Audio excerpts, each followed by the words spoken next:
Today, we are diving into a feeling that every single leader knows. I mean, you know this feeling.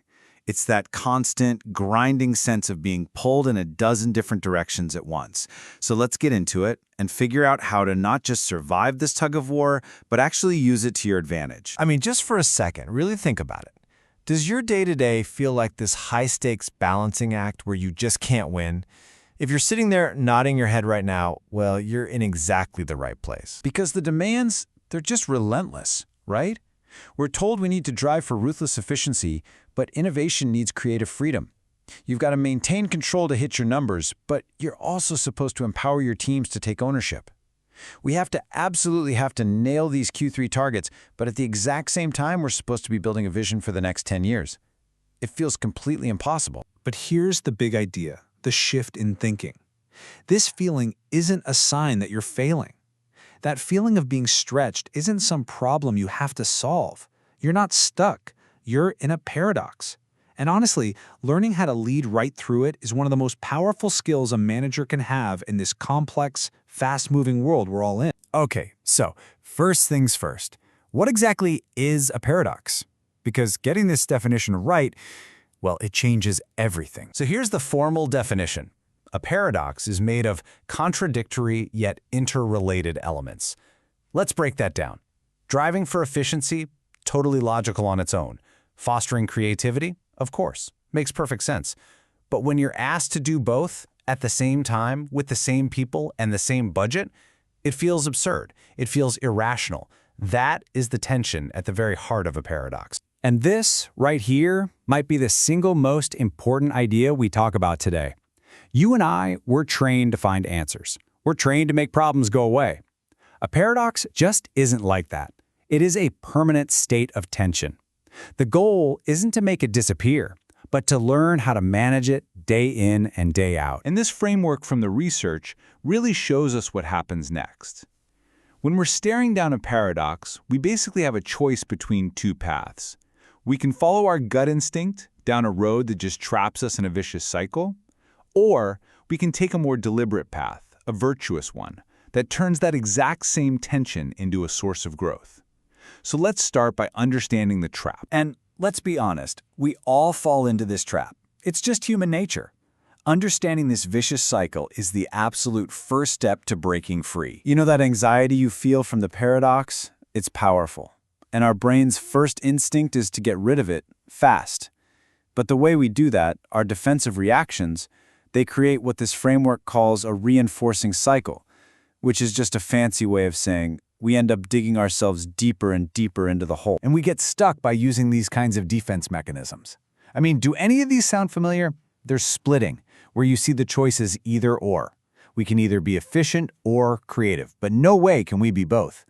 There's projection, blaming the finance department for being so rigid, when really, you're feeling the pressure too. Or a really common one, reaction formation, where you get so obsessed with proving how efficient you are that you actively crush any little spark of creativity. Look, these defenses might give us a quick hit of relief, but in the long run, they're incredibly destructive. They don't actually resolve anything. They just deepen the conflict and make our teams defensive, polarized, and in the end, totally paralyzed. Nothing moves forward. But here's the good news. Getting stuck is not the only option. The framework also shows us a much, much better way forward.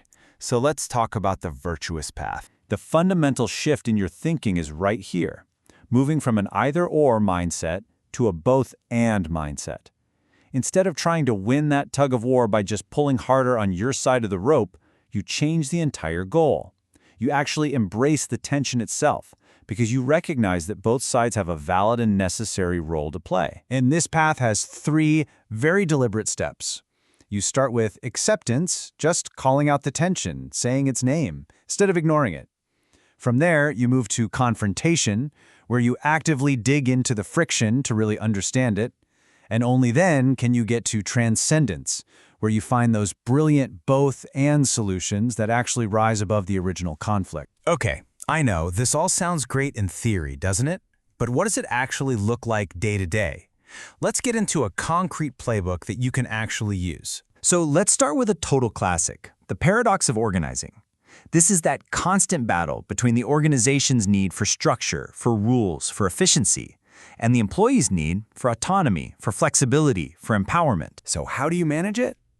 Well, first, you create superordinate goals, a mission that's so big and compelling it actually unites both sides. Second, you promote what's called behavioral complexity in your leaders. That just means training your managers to be, say, a stickler for the budget process on Monday and then a passionate champion for their team's wild new idea on Tuesday, and showing how both of those things serve the bigger mission. And third, you accept that the balance will never, ever be perfect. You're aiming for a dynamic equilibrium, a constant dance of adjustments, not some final static answer. All right, here's another big one, the paradox of learning. This is that tension between exploiting what we already know, our core business that made us successful, and exploring new, scary, uncertain things that could totally disrupt us if we don't learn them. To manage this, you've got to create psychological safety, foster really open communication where people can actually talk about the stress and the challenges of learning something new. And this takes a special kind of paradoxical leadership. You have to be firm and crystal clear that change is going to happen, while also being genuinely curious and open about how the team can best get there together. And finally, a really deeply human one, the paradox of belonging. This is that tension between our need to be unique individuals with our own identities and our own points of view, and our simultaneous, powerful need to belong to a cohesive, unified team. Now, the playbook here is absolutely critical for building inclusive, high-performing teams. You have to actively encourage and accept different viewpoints. You keep everyone pulling in the same direction by maintaining a laser-like focus on the team's shared goal. And most importantly, you treat those differences not as a problem to be smoothed over, but as a resource to be valued. There's this beautiful quote that just sums this entire idea up so perfectly. It says that any strength, if you push it to its extreme, becomes a weakness. Blessings become curses. Help becomes hindrance. That is the nature of paradox. Two sides of the very same coin. So here it is, the ultimate payoff for making this shift. You stop fighting the tension and you start using it. You literally turn what once felt like a source of conflict and paralysis into the very engine that fuels creativity, resilience, and sustainable growth. So I'll just leave you with this question. Think about your own work, your own team. What is the one impossible tension you've been fighting against? And what do you think would happen if, starting tomorrow, you decided to embrace it instead?